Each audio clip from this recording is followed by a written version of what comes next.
Bismillahirrahmanirrahim. Izin Bapak Ibu, Bapak Kepala. Assalamualaikum warahmatullahi wabarakatuh. Waalaikumsalam warahmatullahi wabarakatuh. Alhamdulillahirabbil alamin.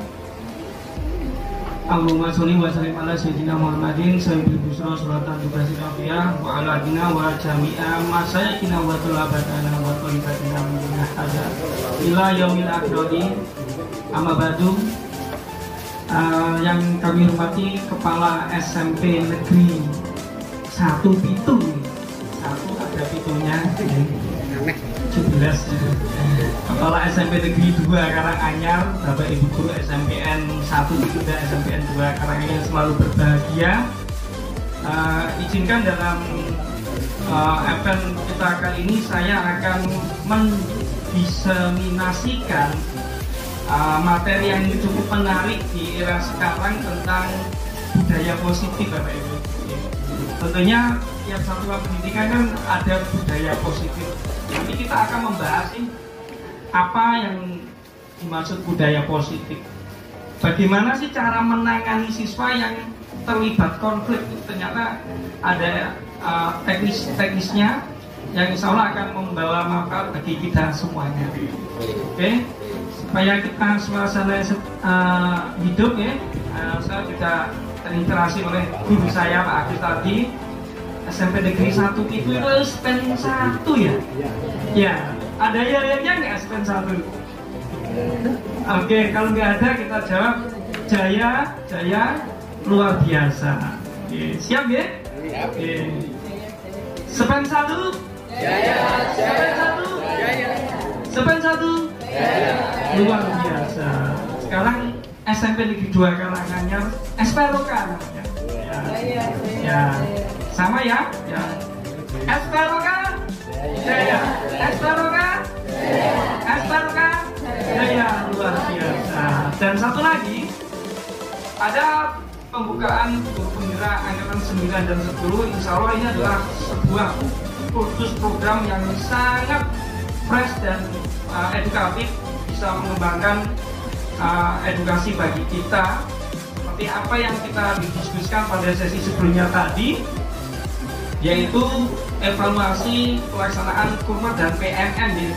Jadi insya Allah saya melihat talenta di SMP Negeri 1 Pitu ini, di SPLK juga ini adalah banyak talenta muda berbakat. Saya rasa kalau mengikuti guru penggerak sekolahnya yang sudah dipimpin oleh seorang KS yang sangat cekatan, ya, terengginas, ya, peduli, ya, kepada warga sekolahnya, saling bersinergi, insya Allah akan membuat satuan pendidikan kita ini semakin kompetitif. Kira-kira kalau satuan pendidikan kita semakin maju, berbudaya dan berpihak kepada murid, apakah kita sepakat, teman-teman, Bapak Ibu? Sepakat nggak sih? Sepakat kan? Nah, mari kita nanti angkatan 9-10 nanti sesuai himbauan dari Bapak KS kita mendaftar ya, semuanya. Nanti kita bisa berkolaborasi.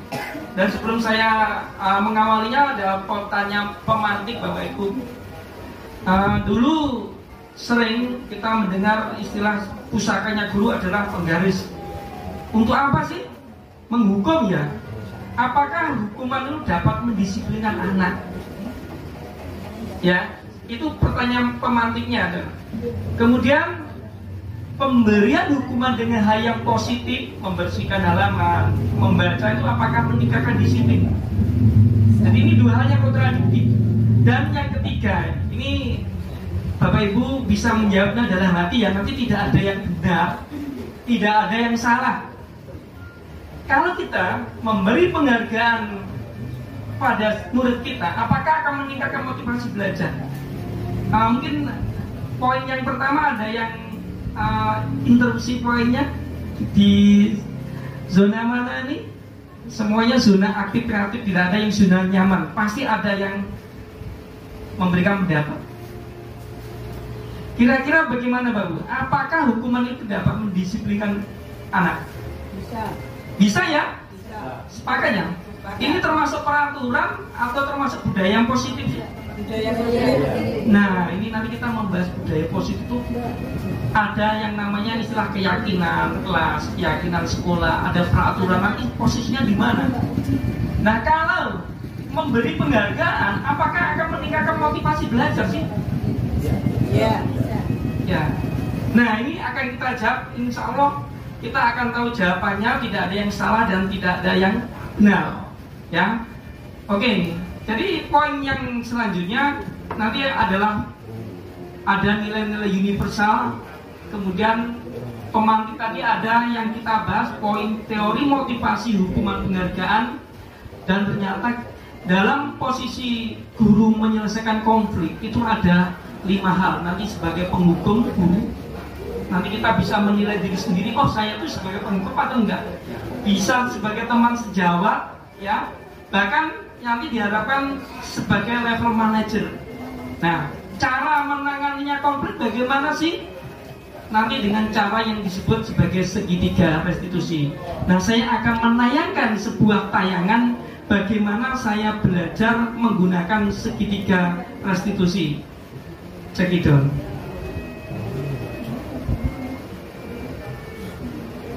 Sore pakai sore itu bisa masuk. Macam laptop itu.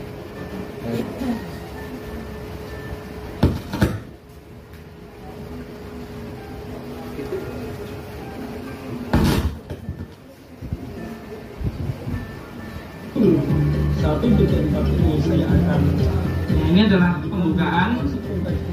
Nanti ada tayangan kasus siswa. Bagaimana kita memberikan grading, bagaimana menyelesaikannya. Kasusnya sebagai berikut, Bapak. Ini kelas meeting kita. Ini terlihat melakukan apa sih siswa kita? Ya, lomba futsal atau sepak bola mini. Apa yang unik di sini, Bapak Ibu? Tadi di sini. Iya. Saat melakukan kelas meeting, tentu ada yang namanya keyakinan atau kesepakatan kelas di mana harus menggunakan seragam yang sama. Di sini, Mbak Safia, kelas 9A, tidak memakai seragam. Nah, kita panggil Bapak Ibu. Kita akan bagaimana memancing siswa untuk menstabilkan identitasnya.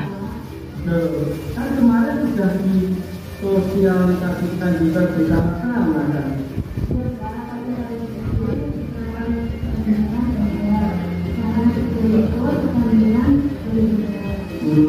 Ini di kesepakatan kelas yang kita buat kemarin. Nah, kita kasih validasi tindakan. Jangan sampai kita menjudge siswa itu benar atau salah. Diingatkan dulu kesepakatan kelasnya bagaimana sih? Seperti itu. Nah, kalau begitu, baru menanyakan keyakinannya tentang kesepakatan kelasnya.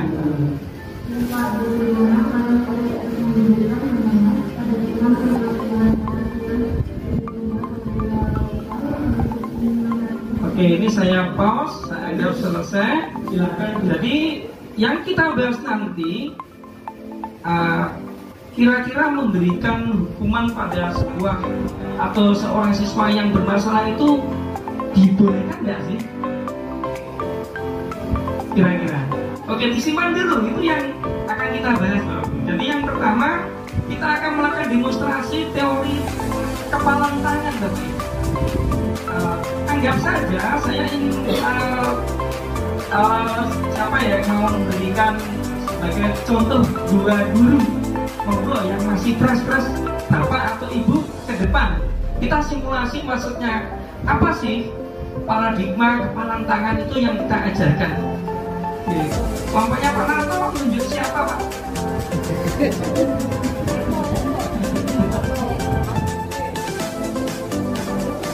Iya, jangan masalah gini. Ya, satu dari kelompoknya Pak Narto. Nah, yang satu di sebelah sini. Nah, Mas Dede di sini Mas. Oke, kita main saja. Satu lagi. Bu Eva, Iya, kita sini biar nanti diliput oleh channelnya Spen 1 dan Spen Karek. Mas Dede sama Bu siapa? Eva ini akan mensimulasikan Eva sebagai gurunya, ibaratnya mengambil ini adalah nilai yang positif, ini nilai yang negatif. Ibu mau ngambil yang positif atau negatif dulu? Positif ya, coba diambil ya di luar. Oh sukanya bisa. Oke, pinjam Bu, oke. Anggap aja ini digenggam Bu, nilai positifnya digenggam. Nah sekarang Mas Dede mencoba bagaimana genggaman yang berharga dari Bu siapa tadi? Bu Eva bisa diberikan atau tidak? Nah ini tergantung Bu Eva. Silakan, boleh merayu, boleh mengintimidasi, monggo mungkin. Silakan. Waktunya 1 jam enggak 1 menit. Iya, mencoba. Boleh bahasa. Bu Eva, ini malam minggu gimana kita? Monggo Mas, monggo. Iya. Iya. Ya, jangan cepet-cepetan, monggo. Ini natural saja. Enggak janjian ya. Pantun gitu. Bolehkah aku mencium aduh. Ya, ini masih berpikir lewat jalan mana sih biar sampai kamar. Ya, kamar belajarnya maksudnya. Ya, Belajar. iya belajar. Bu Eva, Bu Eva tahu nggak kenapa jarum ujungnya lancip? keren. Nggak tahu. Terus gimana nih? Oh keliru, nggak apa-apa. Kan merayu kan tidak hanya 1 kali. Katanya The Massive itu jangan menyerah, lagunya gitu. Ya gimana terus?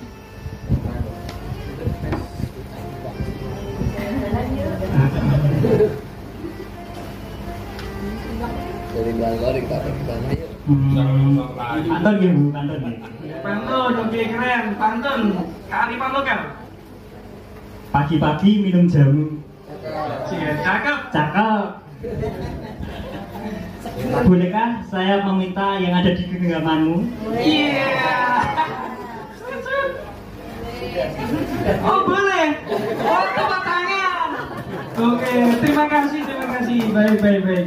Jadi ternyata bercakap tangguh bisa merayu dengan sempurna. Jadi begini maksud saya, sebagai guru tadi, ibaratnya Mbak Eva itu guru. Ada sesuatu nilai positif dan negatif. Kalau kita buka sesuatu, maka akan diberikan oleh ke siswa kita. Tapi kalau kita nggak membukanya, akan tersimpan. Nah, kita bisa membuka atau menutup itu hal yang positif atau yang negatif untuk ke siswa kita. Positif, maka kita buka kerannya, maka akan tertular aura-aura yang positif. Tapi yang negatif kita arahkan, jangan sampai siswa atau murid itu mengarah ke sana. Kita berikan pemahaman.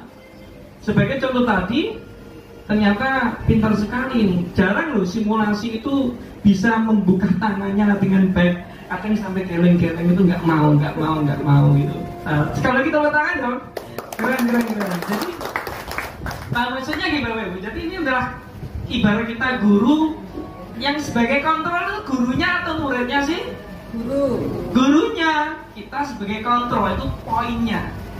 Ya, itu poinnya. Seperti itu. Kemudian untuk teori disiplin positif ini sebenarnya ada beberapa poin. Yang pertama, makna disiplin adalah belajar mengontrol diri, ya, sesuai dengan nilai-nilai yang sudah ada di satuan pendidikan. Dalam ini adalah kesepakatan dan keyakinan kelas. Kemudian ada teori motivasi, ya, itu ada 3 poin: menghindari hukuman, kemudian mendapatkan imbalan, dan untuk menghargai diri sendiri. Nah, nanti kita akan hubungkan ini dengan intrinsik sama ekstrinsik. Dengan pertanyaan pemantik saya tadi, memberi penghargaan itu apakah itu termasuk bagus atau tidak sih. Nah seperti itu. Dan nanti kita akan mengenal 5 posisi kontrol dan menyelesaikan masalah dengan segitiga restitusi. Ya. Nah makna disiplin itu adalah untuk menggali potensi mencapai sebuah tujuan, ya. Tapi kecenderungan secara umum disiplin dihubungkan dengan ketidaknyamanan, dengan apa yang kita hargai atau pencapaian suatu tujuan mulia.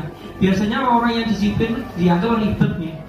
Tapi kalau kita tidak membuat sebuah habituasi atau pembiasaan, nah apalagi dalam satuan pendidikan, maka akan tidak ada terbentuk yang namanya budaya positif. Nah, karena budaya positif itu tercermin di tujuan sekolah, tujuan di kurikulum itu di mana tadi di kurikulum yang kita bahas pada visi misi sekolah. Ya, visi misi sekolah itu harus kita pegang arahannya. Ya, tidak hanya sebagai slogan. Oh, visi misinya SMP 1 itu SMP 2 Karanganyar menciptakan generasi yang insani, berakhlak mulia, berbudaya, ya. Itu jangan sampai hanya berupa tekstual atau running text saja, tapi yang penting adalah mengandung nilai-nilai kebajikan universal. Di sini kita hubungkan dengan P3 atau profil pelajar Pancasila. Ada poinnya, ada 6 dimensi ya Bapak Ibu: beriman, bertakwa kepada Tuhan Yang Maha Esa, mandiri, bernalar kritis, kebinekaan global, gotong royong, dan juga nilai-nilai kreatif. Nah sekarang kalau kita hubungkan teori tadi kan, kalau dari dalam intrinsik, kalau dari luar ekstrinsik ya Bu. Yang poin 1 itu untuk menghindari ketidaknyamanan dengan hukuman itu termasuk intrinsik atau ekstrinsik Bu? In atau ens? Ekstrinsik ya? Oke, kita cek, ternyata betul sekali jawaban Bapak Ibu. Wah, tepuk tangan, keren. Kalau kita ingin mendapatkan imbalan, itu dari dalam atau luar sih? Dari dalam atau luar? Ben saya dapat imbalan dari Pak KS, Pak Fajar. Masuk in sih? Coba, ada yang tidak in, ada yang ekstrinsik? Ekstrinsik ya? Oke, kita lihat kan dari luar. Wah, saya masuk Finger biar nanti di akhir semester di rekap itu saya paling tertib, dikasih hadiah sama Pak Fajar misal. Kan bukan dari diri sendiri. Imbalan dari orang lain. Imbalan dari orang lain. Orang lain itu diri kita atau luar? Luar, kecuali yang ini menghargai diri. Saya nggak peduli Pak Fajar datang atau tidak, saya ingin menghargai diri saya, makanya saya akan datang sekolah tepat waktu. Saya tidak akan menunggu 5 menit, 10 menit baru masuk kelas, jalan sendiri. Apalagi kalau kurikulumnya baru masuk masih tidak jalan, wah ini malu kalau saya jadi kurikulumnya. Tapi colok kurikulum di sini keren, tepuk tangan untuk kurikulumnya dong. Siapa Iya. Ya, jadi ini adalah ekstrinsik. Nah, ini kita hubungkan dengan tema kita tadi. Merdeka itu artinya tidak hanya terlepas dari perintah, bukan berarti kita akan diperintah. Dan satu lagi, kalau kita hubungkan dengan pertanyaan refleksi tema kita sebelum tadi, poin 1 masih ingat pertanyaannya? Mengapa kok satuan pendidikan berubah ya? Salah satu alasan tadi karena ingin supaya karena ada COVID pasca pandemi, karena ingin supaya nggak ribet seperti penilaian dulu, ada macam-macam penilaian. Nah, salah satunya kita bisa ambil dari filosofi Ki Hajar Dewantoro, ya, didilah anak sesuai kodrat dan zamannya. Kalau menurut guru PAI Monijin, kalau nggak salah ada hadis riwayat Ali bin Abi Thalib, ajarilah anak-anakmu sesuai zamannya, karena kamu tidak hidup di zaman mereka itu. Jadi memang betul sekali tadi evaluasi yang dipaparkan teman-teman perkelompoknya sangat kritis, sangat luar biasa. Seperti itu. Tepuk tangan lagi dong. Ya, seperti itu. Nah sekarang kalau kita dalam pembelajaran yang berpihak pada murid itu memberikan hukuman dan lain-lain, itu sebenarnya tidak efektif, karena justru ini poin 3 pemantik saya kan, penghargaan itu justru merusak Bapak Ibu. Karena apa? jangka pendek saja. Tapi kalau intrinsik itu jangka panjang sudah tergugah. Jadi ada 6 poin ini. Nah, ada terjawab tadi. Nah, sekarang untuk nilai-nilai kebajikan itu banyak sekali ini. Nah, ini untuk materi sudah saya share ke Bapak KS ya. Malah lebih, selainnya lebih banyak Bapak Ibu. Nanti. Nah, sekarang kita lihat dalam memberikan pemahaman kepada siswa terkait budaya kedisiplinan misalnya. Kita ada 2 hal, yang pertama hukuman dan konsekuensi. Kira-kira sama atau enggak sih? Kadang kita melakukannya enggak sadar itu.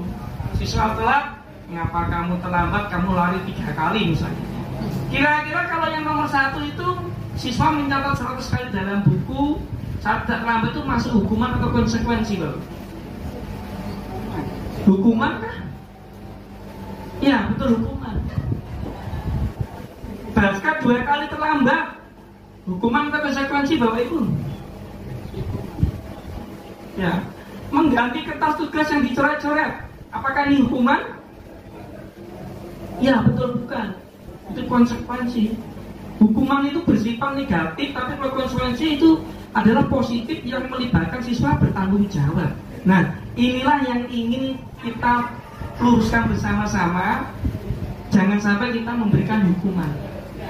Ya, mengenakan sepatu seharian sekolah kalau tidak mengenakan sepatu hitam, sering kan kadang suruh melepas. Kalau di SMK SMP 2 kalanya siswa suruh melepas sepatu tambah senang Bu. Siswa sana kalau nggak pakai sepatu tambah senang, kuat kok di sana itu. Iya, malah senang sekali. Ya, malah senang. Mengelilingi lapangan, ya betul sekali, termasuk hukuman. Nah ini jawabannya Bapak, hukuman, konsekuensi. Nah ini poin-poin nilai positif ini nanti coba kita laksanakan setelah kegiatan ini. Ya, jadi bedakan antara memberi hukuman, tapi kita berikan namanya konsekuensi. Karena beda sekali antara hukuman dengan konsekuensi. Ya, hukuman biasanya melibatkan secara fisik, ya. Konsekuensi itu justru memberikan jangka panjang untuk mengedukasi siswa, karena adanya stimulus dan tanggapan. Tapi kalau hukuman terpaksa melaksanakannya, saya takut nanti nggak masuk lagi. Kalau gitu menghindar pelajaran. Ada yang pelajaran kalau olahraga itu masuk terus sana, seni budaya masuk. Tapi kalau matematika IPA nggak pernah gurunya ketemu, mana pada gitunya anaknya tuh. Pernah ngalamin nggak Bapak Bu? Iya, karena itu kepaksa. Karena itu beda.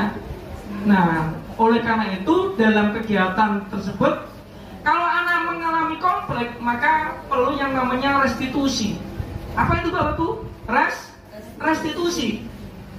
Ini menciptakan kondisi untuk memperbaiki kesalahan, ya, dengan cara menguatkan siswa, prosesnya secara kolaboratif, ya, untuk mencapai tujuan kesepakatan kelas.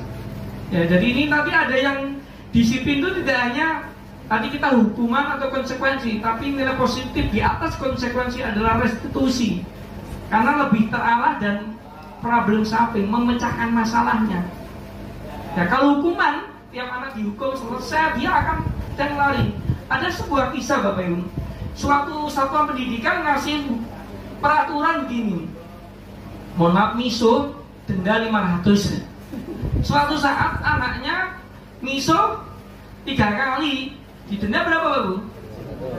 Dia punya uang 2000. Nah, gurunya denda nggak ada, susut 500 gimana? Akhirnya ya udah Bu, 500 saya miso lagi. Wah, itu malah tidak mengedukasi Bapak Ibu. Nanti anak-anak itu aku bayar miso tuh. Itu baik atau buruk Bapak Ibu? Tujuannya baik, tetapi karena itu hukuman, bukan konsekuensi atau bahkan restitusi, tidak memecahkan masalah kan? Oh, nanti mentang-mentang minta Bu, saya minta uang 20.000 mau miso 20.000 bagi 50 berarti 40 kali nanti misonya ya. Ya, insya Allah tidak terjadi ya. Ini di satuan pendidikan seperti itu. Nah, restitusi yang baik itu adalah fokus dan memberikan solusi supaya siswa mengembalikan dirinya supaya tidak berbuat salah lagi Bapak Ibu. Ya. Nah, ini terkait dengan keyakinan kelas, ya. Jadi keyakinan kelas itu kita susun, sepakatnya apa sih? Masuk misalnya tepat waktu, menjaga kebersihan. Kalau melanggar kita restitusikan lagi. Jadi kegiatannya bisa tampil dihormat, bekerja, ya, diterima dan memiliki, seperti itu. Nah sekarang kita lihat peraturan dari keyakinan kelas. Selalu kembalikan buku ke tempatnya. Dilarang mengganggu orang lain. Tetapi kalau kita lihat ada nilai-nilainya Bapak. Ya di sini. Ya, jadi nilai-nilai keyakinan itu bisa edukatif, kreatif, menghargai. Menghargai itu apa tuh? Empati. Ya. Ada sosialisasi dari Babin Kamtibnas, Polsek dan Babinsa Koramil. Supaya anak yang masuk itu memakai helm, berarti itu ada nilai edukasinya, yaitu apa? Disiplin. Ya, seperti itu. Gunakan masker, itu berhubungan dengan nilai edukatif kesehatan dan keselamatan. Nah, kalau di Sepen 1 ada tertib yang terkait tertib lalu lintas nggak? Ada kan? Nah, hanya saja kita kadang mengingatkan ke murid kita itu sulit, ya nggak mau pakai helm dan sebagainya. Apalagi nanti kalau 5 hari kerja, 1 jaga kesehatan, pagi harus sarapan, 2 membawa air minum karena jamnya kan tambah kan, senang sampai jam 2.20 belum eskul ya. Kalau Selasa Rabu Kamis 9 JP sampai 2.05. Tapi insya Allah kalau 5 hari kerja itu mengurungkan kita. Ya, selisihnya cuma 1 jam pengajarnya. Ya seperti itu. Dan kalau di SPRK insya Allah Sabtu harus selesai jadwalnya Bapak Ibu. Besok kita sudah rapotan. Ya satunya jalan-jalan pengen seperti SMP Negeri 1 itu kok jalan-jalan terus, baru diajak ke kemudian hari Sabtu itu pengen Pak. Saya itu tadi diterima Pak Pajan pakai kaos biru kok bagus-bagus pengen. Dan saya di sini kok kasnya sama. Loh ini kan terbaru lagi loh Pak, pada kemarin di Kota Sepan dibelikan. Enak sekali, luar biasa punya kepala sekolah yang peduli, empati, perhatian jarang Bapak. Tepuk tangan untuk kepala sekolah kita. Yang kita sering biasa ke sini ya Bapak Ibu ya. Ya kalau perlu 2 minggu sekali. Yang baru ya, masih ada Pak. Iya. Yang baru masih ada lagi. Oh masih ada ya. Luar biasa. Kali pesan. Ya, gurunya berapa Pak? 22, nanti pesennya 23 Pak ya. Buat yang di depan. Ya, nah ini 5 posisi kontrol. Jangan sampai kita langsung memberikan judge hukuman. Kamu salah, kamu benar. Kita kalau bisa seperti teman. Kamu bisa kan besok seperti Pak Heri, jam 7 kita ketemuan. Jadi kalau lebih jam 7 kamu sudah terlambat, boleh nggak? Nggak boleh. Kita agak seperti teman. Ya, diukur bagaimana, apa peraturannya kemarin coba dilihat. Memantau. Tapi kalau sebagai manajer di sini bukan berarti kepala sekolah. Posisi kita mengontrol siswa yang mengalami konflik. Ya, ya. Apa yang kamu yakini terhadap keyakinan kelas? Kita stabilkan emosi. Setiap manusia itu punya kesalahan. Nah, tidak ada manusia yang salah dan benar. Kalau Ananda, Mbak Puspita misalnya itu terlambat, kira-kira benar nggak sih? Jangan langsung salah benar itu nggak boleh. Ya, kita kuatkan dulu dan solusinya, tanggung jawabnya apa. Jangan sampai terlambat olahraga melindungi lapangan. Seperti itu. Kita menghargai diri sendiri ini termasuk faktor intrinsik. Ya. Ini adalah 5 posisi kontrol. Diharapkan nanti kita sebagai manajernya, ya komunikasinya lebih enak ke siswa. Nah inilah yang namanya pembelajaran kepada murid. Ya, seperti ini. Ya, ini sebagai teman ini contohnya. Kamu tidak pernah mendengar menghukum langsung dijudge. Ya, kamu lihat nggak speaker kemarin yang dipasang dilarang, misalnya terlambat. Kalau manajer, kamu bisa kan menyelesaikan masalahnya tadi. Kamu kan tadi sudah menyadari keyakinan kerasnya kurang sesuai. Yang kamu lakukan apa supaya kamu bisa lebih baik? Anak pasti menjawab, tertuntun dengan kata itu. Ya, jangan sampai posisinya sebagai Nah, Bapak Ibu semuanya, kita perhatikan slide terkait ada 5 posisi kontrol. Ya, ini ada poin kolom paling kiri. Nah, ini ada data motivasi, ya. Kemudian di sebelah kanannya identitas gagal atau kontrol dari luar. Nah, kemudian ada identitas berhasil atau sukses atau kontrol dari luar. dan identitas berhasil atau sukses berdasarkan kontrol diri. Nah, untuk yang menghindari hukuman ada penghukum dan pembuat rasa bersalah. Nah, jadi yang tanda agak kuning ini, Bapak Ibu, kuning muda ini adalah menunjukkan ada 5 posisi kontrol. Poin yang utama adalah sebagai penghukum. Yang kedua adalah pembuat rasa bersalah. Kemudian kedua hal tersebut, ya, baik penghukum maupun pembuat rasa bersalah ini sebenarnya menunjukkan identitas yang gagal, ya, dalam menangani adanya kasus yang ada di murid kita.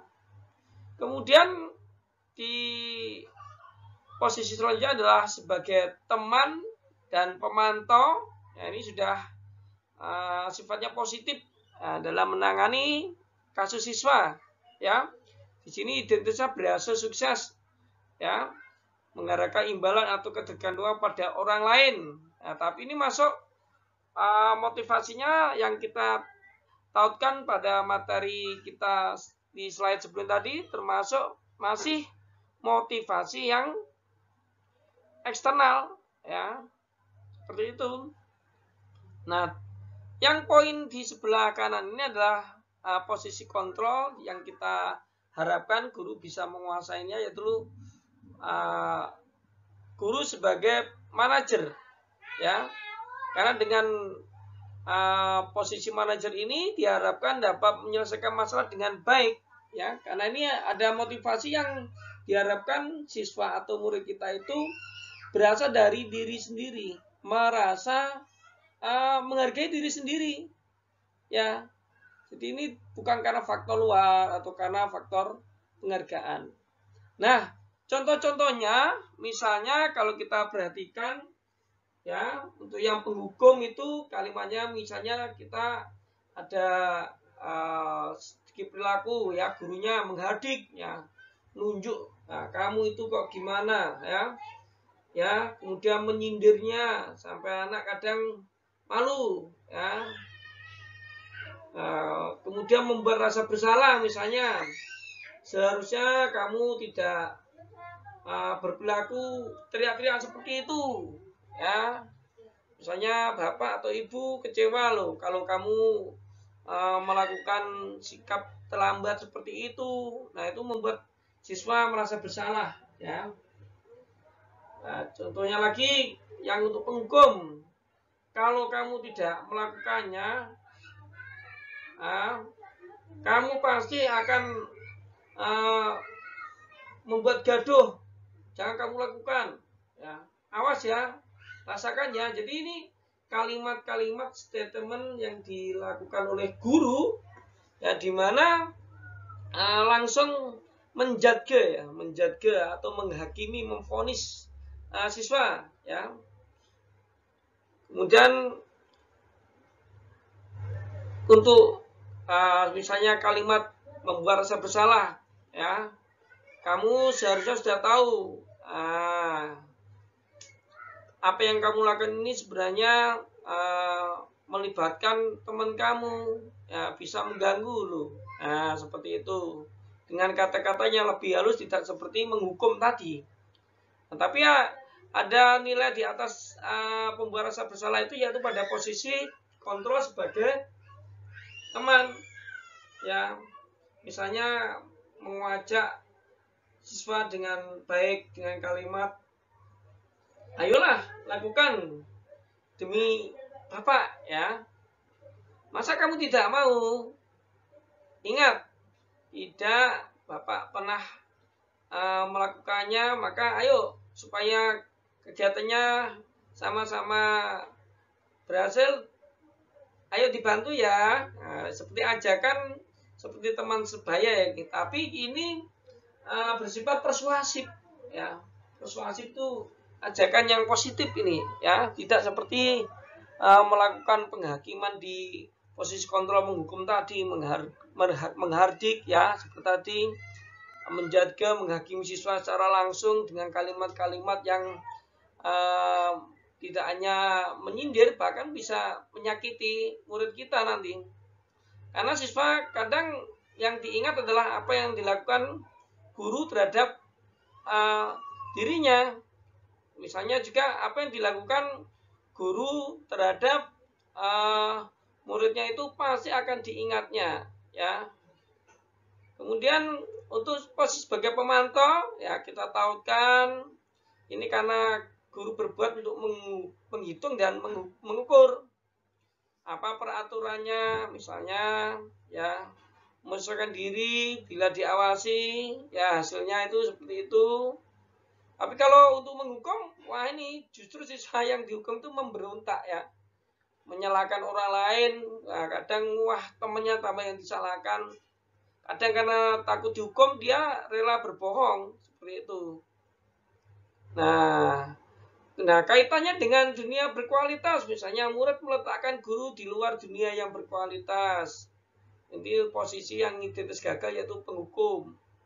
Murid berkata, biarkan saja, nanti juga marah-marah lagi. Ini tambah muridnya meledek nih, ya. Nah, kemudian untuk pembuat rasa bersalah kaitannya dengan dunia berkualitas dalam murid meletakkan guru di dalam dunia yang berkualitas, ya. Dia karena posisinya seolah guru menunjukkan dengan lebih halus apa yang dilakukan kurang baik, maka siswa akan mengatakan atau mengakui secara tulus, yaitu untuk meminta maaf ya. Kalimatnya misalnya, maafkan saya Pak, maafkan saya Bu, nah, seperti itu. Nah, untuk posisi teman, murid melakukan guru sebagai orang yang sangat penting di dunia ya. Nanti contoh kalimat muridnya setelah guru melakukan posisi sebagai teman, yaitu saya pikir Bapak adalah teman saya, ya saya menghargai Bapak. Gitu. Ternyata begitu ya yang dikatakan oleh Pak Agus itu benar sekali ya. Ternyata begitu. Ya, saya selalu dipanggil Pak Agus, mengajak saya, menggandeng dan mengarahkan dengan baik. Nah, sekarang untuk posisi pemantau kaitannya dengan dunia yang berkualitas. Murid meletakkan guru pelaturan dan hukuman di dunia yang berkualitas ya. Murid berkata, misalnya kalimatnya adalah berapa banyak bintang yang saya harus peroleh ya. Berapa halaman yang harus saya tulis, nah, seperti itu. Nah, tapi posisi manajer kaitannya dengan dunia berkualitas adalah murid meletakkan dirinya sebagai individu yang positif dalam dunia yang berkualitas. Nah, ini porsi muridnya sudah termartabatkan karena oleh keyakinan pada dirinya untuk menghargai adanya aturan-aturan kesepakatan kelas sebagai bagian dari budaya yang positif ya, seperti itu. Nah, dari 5 kontrol atau 5 posisi kontrol itu Bapak Ibu, nah, kita perhatikan ada dampaknya masing-masing juga ya. Kalau tadi perkataan murid meledek pada posisi penghukum, ternyata dampaknya adalah dia tidak akan jerah mengakui kesalahannya, bahkan mengulanginya seperti itu, mengulangi kesalahannya. Ya, beda dengan posisi kontrol yang kedua ini, yaitu merasa rendah diri ya, karena membuat rasa bersalah. Ini lebih halus apa yang dikatakan gurunya. Kemudian posisi kontrol pada teman, dampaknya pada murid lemah, tidak mandiri dan tergantung. Karena ini sebenarnya baik juga sih, tapi kadang dia posisinya karena merasa dekat, dia malah tergantung dan ini tidak mandiri. Nah, posisi ini nanti harus kita ingatkan ke arah yang lain seperti pemantau dan manajer. Ya, kalau pemantau ini dampaknya apa Bapak Ibu di slide ini? Kita perhatikan nih posisi pemantau, dampak pada murid yaitu menitik beratkan apa Bu? Pada sanksi atau hadiah untuk dirinya. Ya, ini termasuk ada ada motivasi internal atau eksternal Bapak Ibu? Gimana? Ya, ini dari eksternal ya, karena pengen hadiah ya, seperti itu. Nah, sekarang ini yang paling bagus dari posisi sebagai manajer, yaitu mengevaluasi diri ya, dampaknya sesuai, karena ini adalah motivasi yang berasal dari dalam dirinya. Nah, dampaknya sudah sangat bagus sekali nih, yaitu mengevaluasi diri, kemudian bagaimana cara memperbaiki dirinya. Nah, ini juga melatih secara tidak langsung kemandirian dari murid kita. Ya, itu adalah 5 posisi kontrol Bapak Ibu ya. Jadi ada 5. Yang pertama adalah penghukum. Yang kedua apa Bapak Ibu? Iya, pembuat rasa bersalah. Posisi sebagai teman, posisi sebagai pemantau, dan sebagai manajer. Nanti kita akan mempraktikannya dalam sebuah kasus yang Pak Eri tayangkan. Nanti kita memakainya dengan sebuah teknik pendekatan yang dinamakan segitiga restitusi. Bapak Ibu semuanya, supaya kita lebih memahami tentang materi segitiga restitusi ini, mari kita lihat video tayangan tentang segitiga restitusi ini, di mana kita akan menganalisa bagaimana menangani konflik siswa ya di video ini dengan menerapkan tahapan 3 segitiga restitusi ya. Silakan disimak bersama-sama.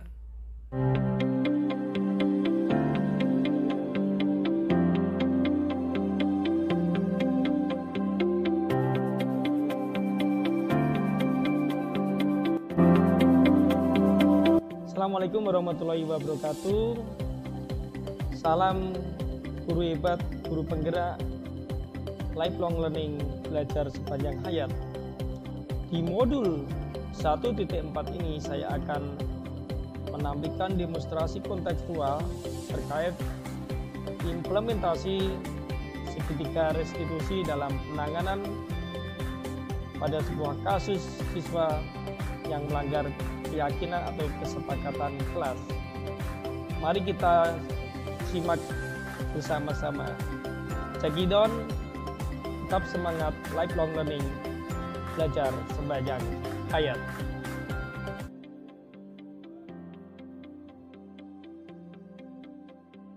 Mbak Katrin sini sebentar. Ya, ini kok pembuang sampah coba diambil ya. Ya, taruh di tempat sampah sana. Nah.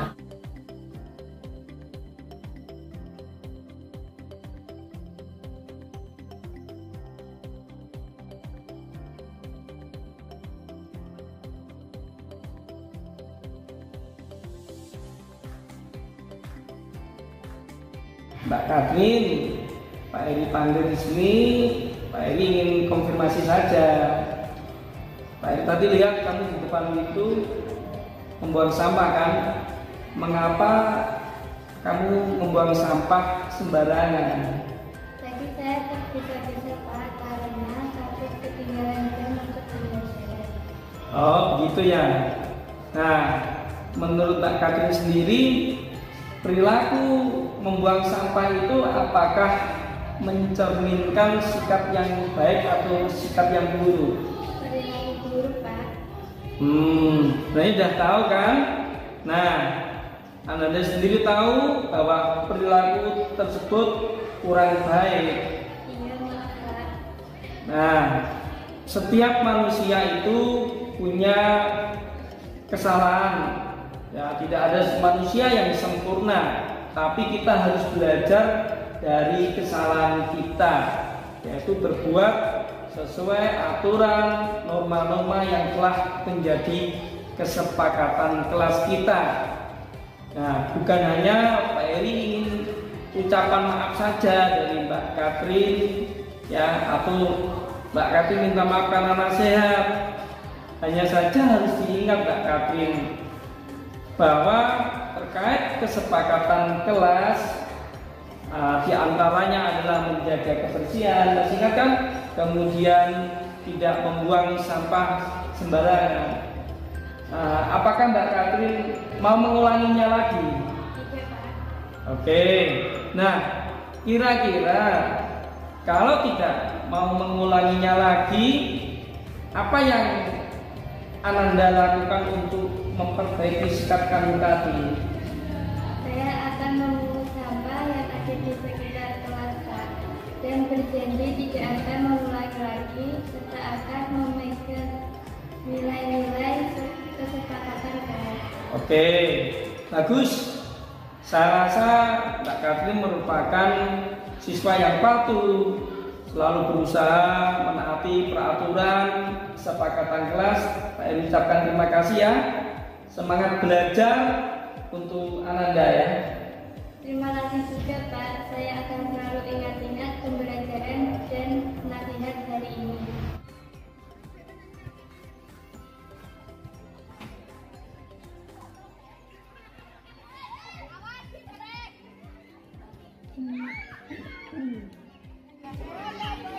Mbak Safia, mengapa kok di kelas meeting hari ini kok nggak memakai kaos olahraga?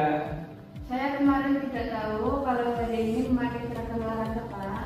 Loh, kan kemarin sudah disosialisasikan di kelas bersama-sama kan? Iya, Pak, tapi saya pikir seragam pertandingan saja. Sedangkan yang tidak ikut pertandingan boleh bebas. Gini, di kesepakatan kelas yang kita buat kemarin dinyatakan bahwa semua siswa yang ikut kelas meeting, yang bertanding ataupun supporter harus memakai kaos olahraga. Coba diingat. Oh iya, Pak, saya baru ingat kesepakatan kelas tersebut. Maaf ya, Pak. Nah, kalau begitu, apa yang kira-kira Mbak Safia lakukan di kelas meeting hari ini gimana? Ya, Pak, bagaimana kalau saya tetap memberikan semangat pada teman perwakilan kelas yang berlomba bola futsal untuk menyemangatnya sebagai supporter? Bagus, silahkan dilaksanakan ya dengan baik, dengan tanggung jawab. Dan satu lagi, apa yang kamu lakukan untuk besok hari? Iya, Pak, saya berkomitmen memakai seragam olahraga saat melaksanakan kelas meeting minggu ini, Pak, dan berjanji untuk tidak mengulanginya lagi.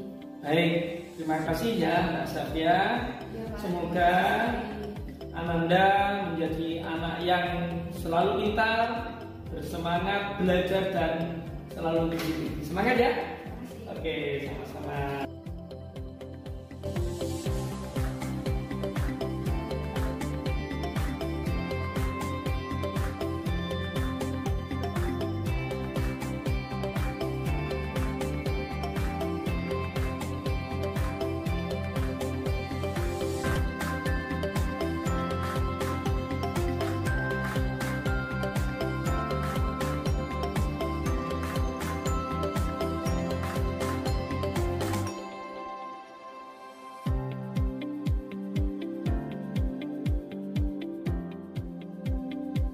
Seperti itu. Nah, inilah yang namanya kasus yang kita selesaikan tadi dengan cara yang namanya segitiga restitusi. Ya, Bapak Ibu. Dan supaya tidak bosan, ini tayangan lagi kasus kedua. Ya, ini syuting lagi Bapak Ibu, akhirnya saya. Nah, tadi lihat ini sama kan? Ini kasusnya apa Bapak Ibu, kita lihat. Nah, ini kasusnya apa Bapak Ibu, nanti mohon komentar. Iya, membuang sampah sembarangan.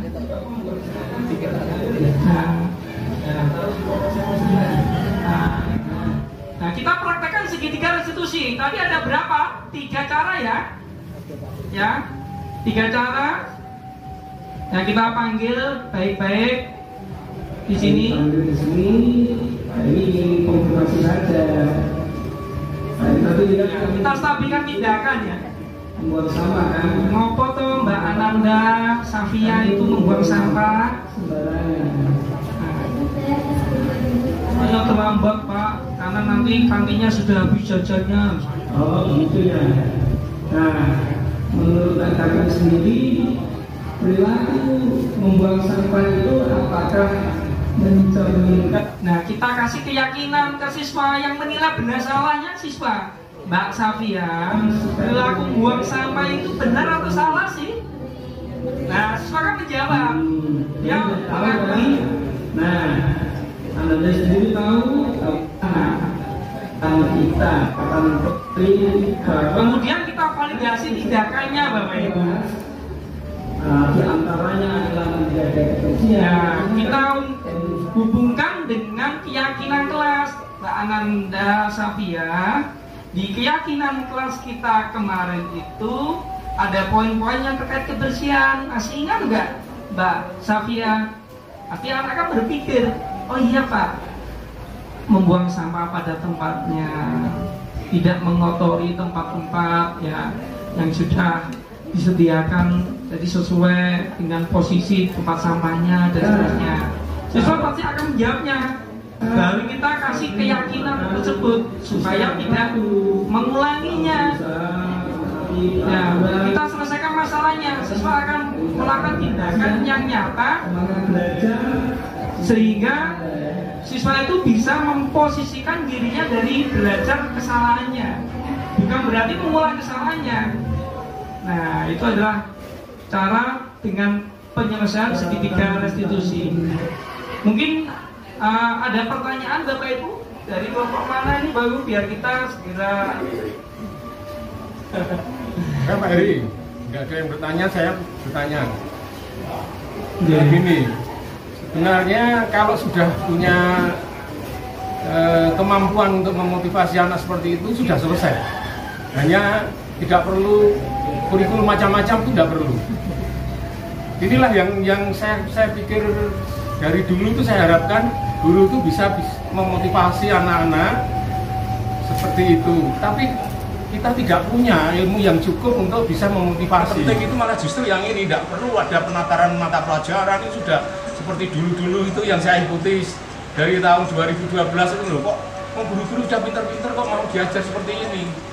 Nah, kenapa kok tidak dari dulu menyadari bahwa guru itu harus sebagai motivator. Jadi selesai, sudah semuanya sudah selesai kalau sudah bisa memberi motivasi kepada anak seperti itu. Jadi tugasnya orang tua di rumah, menurut Pak Faisul Azim, siapa itu Pak Faisul Azim apa siapa itu ya, tugasnya bukan menyuruh anak-anak belajar, tapi justru malah tugasnya menghentikan anak-anak dalam membaca. Karena anak-anak sudah sangat termotivasi dan belajar tanpa henti. Saya pernah dihentikan oleh bapak saya ketika saya membaca buku sejarah yang saya pada beli itu, Pak. Sampai malam itu, wis toh, besok neh. Saya ingat seperti bapak saya ketika saya mendengarkan omongannya Pak Faisul Azim itu. Tugas orang tua adalah menghentikan anak supaya berhenti dulu membaca.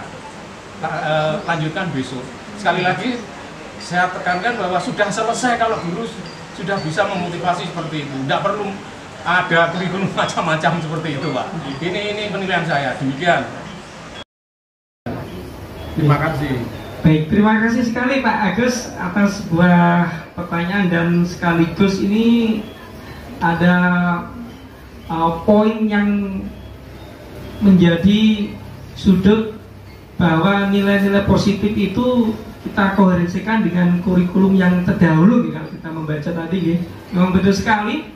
Jadi kalau kita rilis antara kurikulum satu dengan kurikulum yang lainnya, sebenarnya bukan masalah struktur kurikulumnya, jamnya dan sebagainya, tapi tautannya satu pada sikap, yaitu di pembelajaran pendidikan karakter. Jadi percuma keilmuan siswa itu dalam menyelesaikan tugas-tugas matematika dan lain-lain, tetapi dalam sikap atau perilaku sehari-harinya belum mencerminkan bagaimana karakter yang sesuai dengan budaya-budaya kita, termasuk nilai-nilai sosiokultural. Kalau kita hubungkan dengan Ki Hajar Dewantoro, ada salah satu tugas guru, yaitu guru itu melayani. Ya, melayani bukan sebagai kita sebagai pembantunya, tapi melayani itu dengan sistem among, mengemong. mengemong ya, bukan mengemik ya Pak Bu ya. Nah, mengemong itu beda. Yang mengemong ya. Jadi dengan memberikan pelayanan melalui sistem Among itu dengan 3 hal: asa, kemudian asih dan asuh. Pakai huruf H nih Pak Bu, asa, asih, asuh. Jadi anak akan merasa dirinya itu bukan orang lain, tetapi sebagai bagian dari suatu sistem yang ada dalam pembelajaran di kelasnya itu. Jadi pendidikan yang berpihak kepada murid itu bukan berarti pendidikan yang tercapai itu level-level pengetahuannya, tapi yang fundamentalnya adalah karakternya, dididik, ya, dididik dengan baik supaya apa? Siswa itu dapat mencapai, kalau kita istilahnya dulu kan nilai karakter banyak sekali, ada religi, mandiri, nasionalisme, ya di Permendikbud 82 tahun 2018. Sekarang hanya 6 poin yang namanya dimensi profil pelajar Pancasila.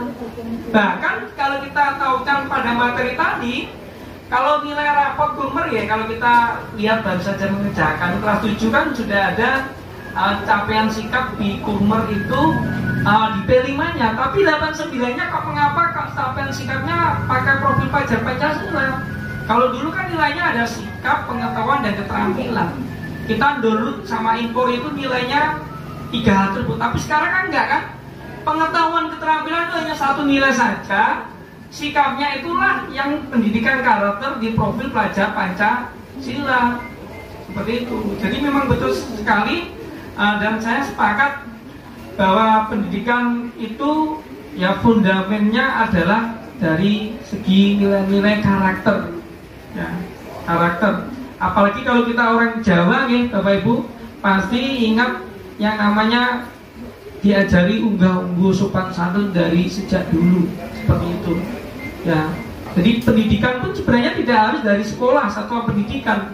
Dan satu lagi yang dilaksanakan dalam kondisi untuk memberikan edukasi karakter itu tidak hanya selesainya di dalam sekolah saja, tapi diharapkan di rumah keluarga itu juga dilaksanakan, di sekolah dilaksanakan, dan satu lagi bisa memberikan bekal kelak siswa itu belajar hidup di masyarakat. Nah, itu adalah tujuan akhirnya. Ya, terima kasih sekali lagi Pak Agus. Jadi untuk materi kali ini mungkin kita lanjutkan nanti di sesi mungkin daring Bapak Ibu ya, karena nanti kita masih ada materi lagi tentang SKP dan seterusnya. Kalau misalnya tidak ada pertanyaan, ada lagi atau kita tutup Bapak Ibu? Tidak ya? Kalau tidak, kami mohon untuk Bapak Kepala Sekolah untuk memberikan penguatan terkait materi, terutama budaya positif. Nah, terima kasih. Terima kasih Mas Heri. Give applause, beri tepuk tangan Bapak Ibu. Luar biasa Mas Heri, saya terkesan akan satu hal yang saya sampaikan, bahwa kita harus menghargai diri sendiri ya. Ketika kita melaksanakan sesuatu itu bukan karena hal faktor eksternal, itu artinya kita sudah menghargai diri sendiri, atau saya katakan tadi adalah memartabatkan diri sendiri. Saya sampaikan kepada Bapak Ibu semuanya, terutama pada Bapak Ibu guru yang masih muda, bahwa jangan sekali-kali panjenengan berpikir saya begini karena disuruh Pak Fajar. Nah, jangan sampai berpikir situ, itu tidak akan berlangsung lama. Saya tujuannya juga bukan panjenengan itu manut ke aku, enggak, bukan itu. Itu adalah tidak lain adalah supaya kita semua adalah menjadi guru atau menjadi orang, adalah menjadi insan yang bermartabat. Sekali lagi bahwa martabat seseorang itu ditentukan oleh dedikasi dan kinerja kita. Bukan kita lulusan apa, bukan kita punya golongan apa, tidak sama sekali, tetapi dari bagaimana cara kita bekerja. Itu Mas Heri. Jadi terima kasih sekali. Ini adalah salah satu diseminasi. Nanti teman-teman yang akan mendaftar guru penggerak arahnya nanti bisa seperti Mas Heri ini nanti. Jadi bisa menjelaskan, bisa menerangkan, bisa menyampaikan, yang tentu saja kelak akan berguna untuk panjenengan sendiri, bukan untuk siapa-siapa. Betul nggih? Saya kira sudah cukup karena kelihatannya sudah lapar. Ya, mungkin ada closing statement atau apa Mas Heri yang perlu sampaikan? Baik, terima kasih. Jadi sekali lagi dalam kita dalam membimbing siswa sesuai dengan filosofi Ki Hajar Dewantara, mari kita ibaratnya itu ladang, kita itu petani, maka tumbuhkanlah bibit-bibit yang sesuai itu dengan kita berikan olah yang baik, kita pupuk, kita semai, dan nanti kita akhirnya akan memanennya. Jadi kalau siswa kita berikan perhatian dengan nilai-nilai keyakinan, kelas dan kesepakatan dalam budaya positif satuan pendidikan, panennya adalah kita semuanya, dan diharapkan menjadi generasi yang berakhlak sesuai dengan profil pelajar Pancasila. Demikian apa yang saya sampaikan. Salam guru hebat, salam guru penggerak, tergerak, bergerak, menggerakkan. Luar biasa tepuk tangan untuk kita semuanya.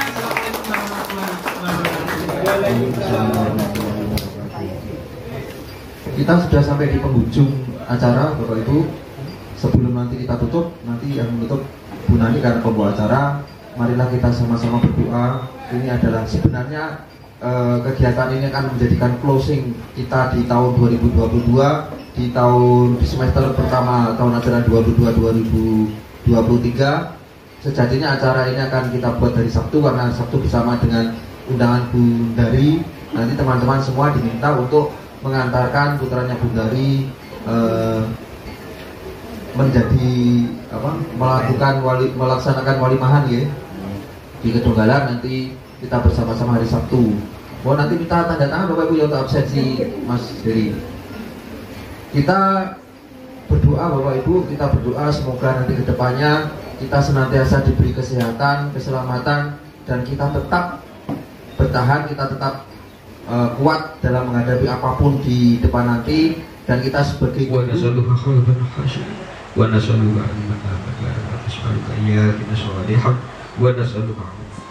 Salaman.